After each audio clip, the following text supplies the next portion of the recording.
जब आप लोग मंदिर या किसी धर्म स्थल जाते हैं और पीछे से जरा सा धक्का लग जाता है तो तुरंत गुस्सा आ जाता है। धक्का क्यों दे रहा है? तू जानता नहीं मैं कहां हूं और क्या कर रहा हूं। अब सोचिए, जहां भगवान का स्मरण होना चाहिए था वहां क्रोध आ गया। ऐसा क्यों हुआ? क्योंकि मन पर कभी नियंत्रण ही नहीं किया। कुछ देर भगवान का नाम ले लिया और भीतर ही भीतर सोचने लगे, आज मैंने 2 घंटे पाठ किया, 4 घंटे पाठ किया। अक्षर वही बोले जा रहे हैं पर मन कहीं और भटक रहा है। पाठ के समय भी मन घर की चिंता, ऑफिस का टेंशन, किसी की आवाज या टोके जाने में उलझा रहता है। बस पूजा तो हो गई, एक क्षण के लिए भी मन भगवान में नहीं लगा और फिर भी उस पूजा पर अभिमान पाल लिया। और यदि कोई बीच में टोके तो उस पर क्रोध आ गया। मैं पाठ कर रहा था, तूने ध्यान भंग कर दिया। अब सोचिए, यह पूजा हुई या पाखंड? क्योंकि पूजा वहीं होती है जहां मन, वचन और कर्म तीनों भगवान की ओर एक साथ हों।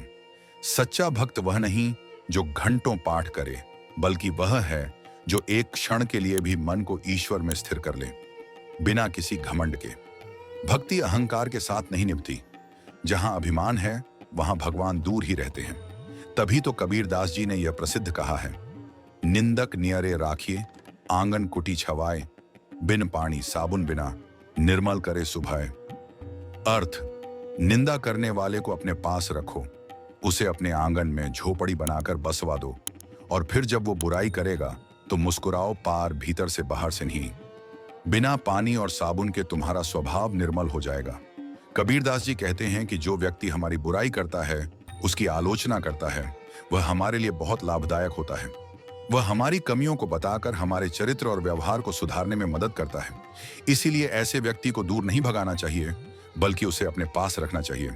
आलोचक हमारे दोषों को दिखाता है, जिससे हम आत्म मंथन करके बेहतर इंसान बन सकते हैं।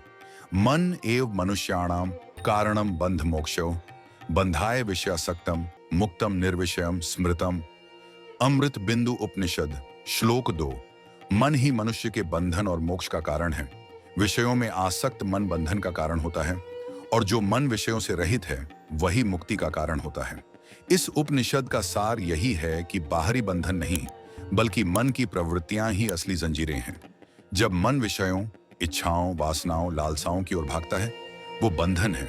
और जब मन शांत, स्थिर और निर्विषय हो जाता है, वो मोक्ष है। मन एक रचनाकार भी, एक भ्रमकार भी। मन विचारों की खेती करता है। वो बीज बोता है, कभी भय का, कभी प्रेम का, कभी मोह का, कभी वैराग्य का। जैसे जैसे मन में कौन से विचार सींचे जाते हैं, वैसी ही जिंदगी की फसल उगती है। मेरा अनुभव, मन स्थिर नहीं है, लेकिन उसे देखा जा सकता है। मैं जब खुद को भीतर से देखता हूं तो महसूस होता है, मन हर पल कुछ कहता है, पर वो मैं नहीं हूं। जैसे आकाश में बादल आते जाते हैं, वैसे ही विचार आते जाते हैं। और जब मैं सिर्फ उन्हें देखने वाला बन जाता हूं, तब शांति भीतर उतरती है। विचारों की शक्ति सृजन और संहार दोनों कर सकती है। एक सुंदर विचार किसी को जीवन दे सकता है, और एक गलत विचार पूरे जीवन को उलझा सकता है। क्या हम मन को नियंत्रित कर सकते हैं? नियंत्रण नहीं, पर मित्रता हो सकती है। मन को दुश्मन समझकर दबाओगे तो विद्रोह करेगा, लेकिन उसे बच्चे की तरह समझाओ, प्रेम से दिशा दो, तो वही मन साधना बन जाता है। एक छोटा विचार मेरी ओर से, मन को हराना नहीं है, मन को जानना है। जो जान गया वो संसार में रहकर भी शांत हो गया। अब आप बताइए, आपके अनुसार सबसे ताकतवर विचार क्या है जो मन में आता है?